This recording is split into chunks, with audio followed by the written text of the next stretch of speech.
ഒരു കാലത്ത് ഒരു മരതക വനത്തിന്റെ ഉള്ളിൽ ഏലിയ എന്ന കൊച്ചു സ്ത്രീ താമസിച്ചിരുന്നു.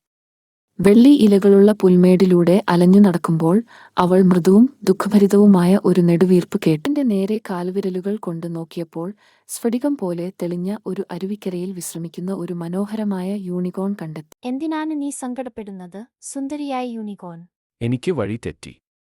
ഞാൻ ഒരു വീഴുന്ന നക്ഷത്രത്തെ പിന്തുടരുകയായിരുന്നു. എന്റെ കൂട്ടത്തിൽ നിന്ന് വളരെ ദൂരെ അലഞ്ഞു. ഇപ്പോൾ കാട് വളരെ വലുതായി തോന്നുന്നു. ഞാൻ പൂർണ്ണമായും ഒറ്റയ്ക്കാണ്.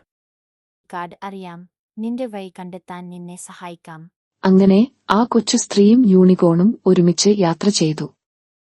അവർ പാട്ടുപാടുന്ന അരുവികൾ മുറിച്ചുകടന്നു, പായൽ നിറഞ്ഞ കല്ലുകൾക്ക് മുകളിലൂടെ ചാടി, സുഹൃത്തുക്കൾ പരസ്പരം നടക്കുമ്പോൾ മാത്രം പ്രകാശിക്കുന്ന തിളങ്ങുന്ന കൂണുകളെ പിന്തുടർന്നു.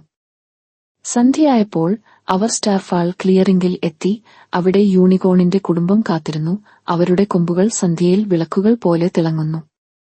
യൂണികോൺ ഏലിയയുടെ നേരെ തിരിഞ്ഞു, അവളെ മൃദുവായി നുള്ളി പറഞ്ഞു. നീ ചെറുതാണ്, പക്ഷേ നിന്റെ ഹൃദയം ശക്തമാണ്. നന്ദി സുഹൃത്തേ.